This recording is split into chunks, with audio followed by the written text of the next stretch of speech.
It's been 6 weeks since Pokémon Sword and Shield was announced, and somehow I didn't make a video with my impressions of it. I think what happened is that I already had a number of videos planned or lined up that I didn't want to push back, and by the time I got the opportunity to address the new games, it felt like it wasn't as relevant anymore. So I think I am going to leave a more in-depth discussion of my impressions of those games to a later video after we get some more information, but there were a few things in that first trailer that got me really excited.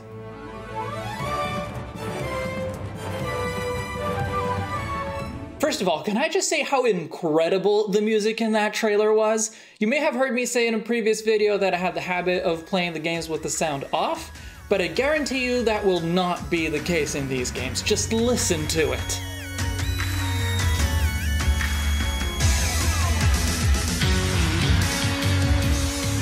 Oh, so good!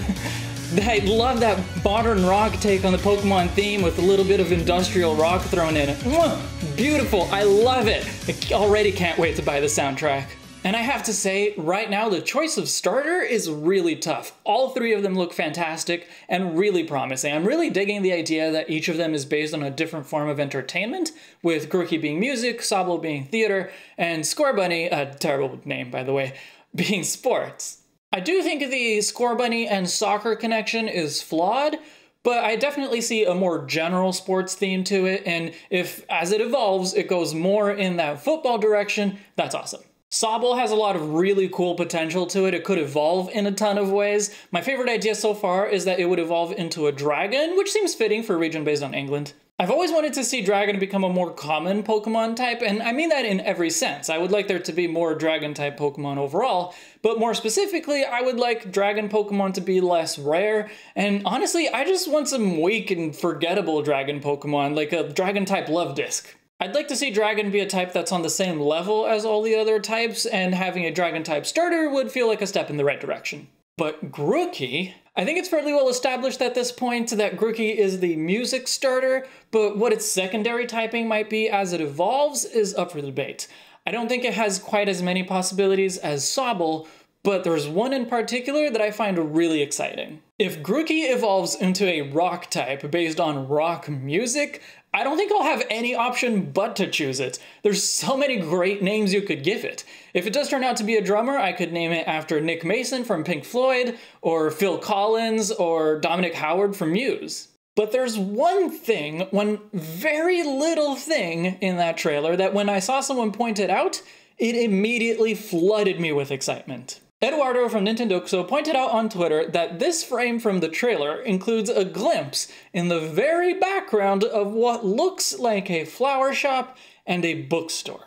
And oh boy, that set me off. In case you're not aware, books are my other passion along with Pokemon. It's why my name is Umbreon Libris. Libris is books in Latin. It's why my set combines Pokemon memorabilia with a selection of my favorite books. I'm a book designer by trade, and I've even published a book myself. My dream job would be designing, typesetting, and illustrating Pokemon books. So naturally, I'm very excited about anything to do with books being in the Pokemon games. We've seen books in the games before, but it's been pretty limited. I mean, besides the books that only serve as decoration. The libraries only seem to have kids' books and books on mythology, or history if you believe that mythology is true, which I don't.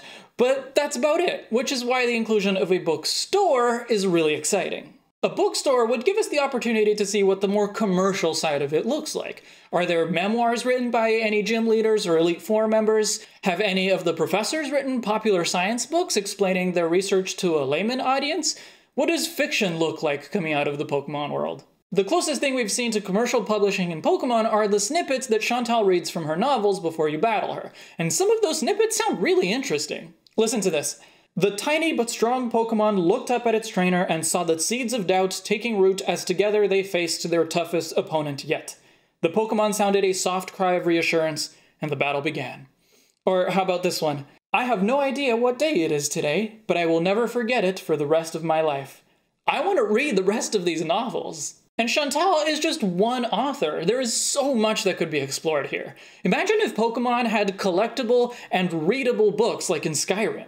Honestly, if that was the case, I would make it my mission to find and read every single book.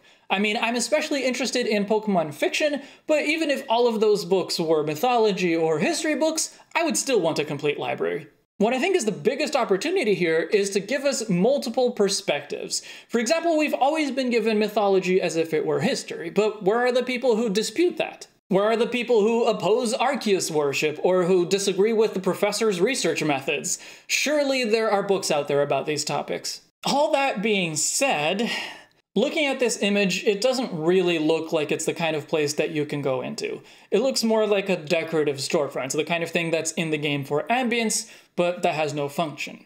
So, unfortunately, I don't think we can realistically expect to be able to buy or even read any Pokemon memoirs or novels. But this is still the first time that a bookstore makes an appearance in a Pokemon game, which is pretty neat anyway. But I'm just really interested in the dynamics of the broader Pokemon world, especially in the culture of it, the movies, the music, the books. Not that I want making those things to be a mandatory part of the games, Pokestar Studios, but a society's cultural production is largely a reflection of how it sees itself, so that would be invaluable to truly understanding the Pokemon world. And in-world Pokemon fiction is something that I crave, and there are so many hugely popular and influential British writers that they could use as inspiration. Jane Austen, Oscar Wilde, Neil Gaiman. Just imagine what would be the Pokemon version of Dr. Jekyll and Mr. Hyde, or what we could learn about the Pokemon world through some historical fiction like a Pokemon version of A Tale of Two Cities. Or how would science fiction or fantasy work coming out of the Pokemon world? I mean, it's an interesting question because the Pokemon world is already fantastical, so what they consider fantasy or science fiction would be very different from ours. I'm sure fanfiction of these kinds exists out there. I can't have been the first person to have thought of it, but it's not exactly the most common kind of fanfic, since what I have in mind just uses the Pokemon universe as a starting point and doesn't really rely on canonical characters or even events necessarily. I almost want to write some, but this is one of those situations where I'm not sure that my skills can keep up with my tastes. But hey, if you've ever read a story like that, or if you've written one yourself, please share it with me, and let me know in the comments what you would like to read with a Pokemon spin on it. As usual, I appreciate you sharing this video with your friends. If you're new here and want to keep talking Pokemon with me, please subscribe and turn on notifications so you never miss a video. Thank you all for watching. I'm Umbreon Libris, and I'll see you in the next chapter. See, even my outro is a book reference.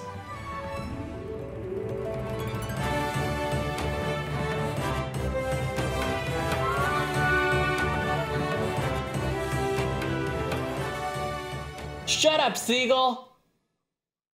Moin. Moin. Moin.